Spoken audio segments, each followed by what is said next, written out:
അവരും റെസ്റ്റ് എടുക്കുന്ന സമയമായിരിക്കുന്നത്. പക്ഷെ ഇങ്ങോട്ട് നോക്കിയാൽ ഭയങ്കര വെയിലാണ്. കൊച്ചിയല്ല, തൃപ്പൂണിത്തുറയാണ്.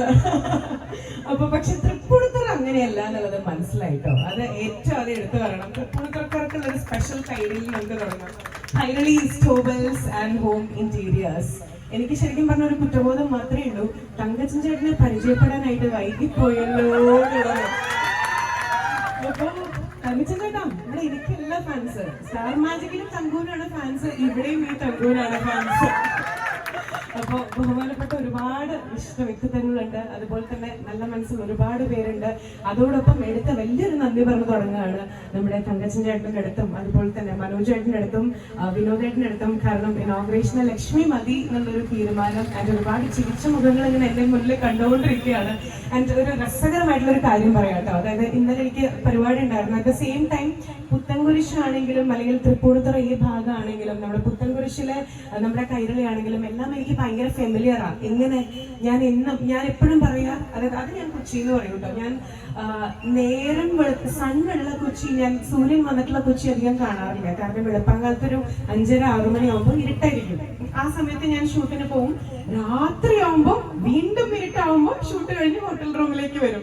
അതാണ് ശരിക്കുള്ള ഒരു ശീലം എന്ന് പറഞ്ഞാൽ. അപ്പൊ ഞാൻ പറയും, ഈ കാലത്തുള്ള കൊച്ചി എങ്ങനെ ഇരിക്കും ഞാൻ എപ്പോഴും ചോദിക്കാറുണ്ട്.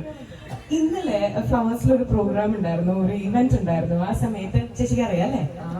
കണ്ടോ, ഞാൻ പറഞ്ഞ നുണയില്ലാന്ന് മനസ്സിലായില്ലേ? അപ്പൊ എന്റെ അടുത്ത് മധുചേട്ടനും MG ശ്രീകുമാറും ഒക്കെ ഉണ്ടായിരുന്നു, പ്ലേബാക്ക് സിംഗർ മധു ബാലകൃഷ്ണനും ഒക്കെ. എന്നെ കണ്ടപ്പോഴേക്കും മധുചേട്ടൻ ജസ്റ്റ് ലക്ഷ്മി സുഖല്ലേ, എന്നാണ് ഇനോഗ്രേഷൻ?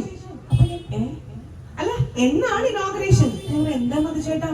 അല്ല, എന്റെ വീട് കൈരളിയുടെ തൊട്ടപ്പുറത്താണ്. അങ്ങോട്ട് പോകുമ്പോഴും ഇങ്ങോട്ട് പോകുമ്പോഴും വീണ്ടും വീട്ടിൽ കയറുമ്പോഴും എന്നെ ഈ മുഖവും കൈരളിയാണ് ഞാൻ കണ്ടോണ്ടിരിക്കുന്നത്. അടിപൊളിയാണ് കൈരളി, ഇനോഗ്രേഷൻ അടിപൊളിയാവട്ടെ എന്ന് പറയുന്നത് ബ്ലസ്സിങ്സ് കിട്ടിയിട്ടാണ് വന്നത്. മധുചേട്ടന്റെ വീട് തൊട്ടപ്പുറത്താണ്. അപ്പോൾ അതുപോലെയുള്ളവരൊക്കെ ഇങ്ങനെ നമ്മുടെ ബ്രാൻഡിനെ പറ്റി പറയുമ്പോൾ, അല്ലെങ്കിൽ നാളെ ഇനോഗ്രേഷൻ ഉണ്ടെന്ന് പറയുമ്പോൾ വലിയ സന്തോഷം. പിന്നെ ഈ പറഞ്ഞ പോലെ മണിയുടെയാണ് ഫ്ലവേഴ്സിന്റെ ഷൂട്ട്. കഴിഞ്ഞ 7 വർഷക്കാലമായിട്ട് പുത്തൻകുരിശ് ത്രൂവൊക്കെയാണ് നമ്മൾ പോണേ. അപ്പം കൈരളി എന്ന് പറയുമ്പോൾ നമ്മളെ സംബന്ധിച്ചിടത്തോളം ഞാൻ പറഞ്ഞില്ലേ, ചേട്ടനെ പരിചയപ്പെടാൻ വൈകിപ്പോയി, പക്ഷെ കൈരളി എനിക്ക് നന്നായിട്ട് പരിചയമുണ്ട് കേട്ടോ. അപ്പൊ എന്തായാലും ഇവിടെ പുത്തൻ കുരിശിനോടനുബന്ധിച്ച് ആ ഒരു ബ്രാൻഡിന്റെ ട്രസ്റ്റിനോടനുബന്ധിച്ചതാ നമ്മൾ ഇവിടെ എത്തിയിരിക്കുകയാണ്, തൃപ്പൂണിത്തുറയിൽ എത്തിയിരിക്കുകയാണ്.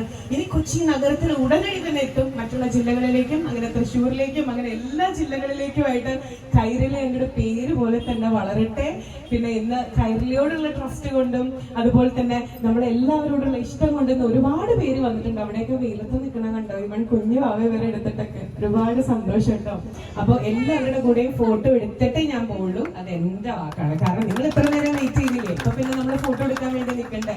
അപ്പൊ അങ്ങനെ, അപ്പൊ ഓൾ ദ ബെസ്റ്റ് വിഷസ്. അപ്പം കൈരളിക്ക് എല്ലാവിധ ആശംസകളും നേരെയാണ്. ഇതുവരെ കൈരളി തൊട്ടതെല്ലാം പൊന്നെ ആയിട്ടുള്ളൂ, ഇനിയും 10 മടങ്ങ് പൊന്നായി മാറട്ടെ. ആൻഡ് സാജൻ ചേട്ടനായിരുന്നു നമ്മളായിട്ട് കൂടുതൽ ടച്ചിലുണ്ടായിരുന്നു. സാജൻ ചേട്ടൻ ഒരു സ്പെഷ്യൽ മെൻഷൻ. ഇവിടെ ഫാൻസ് അസോസിയേഷൻ നിങ്ങൾക്കൊക്കെയാണല്ലോ കൂടുതൽ.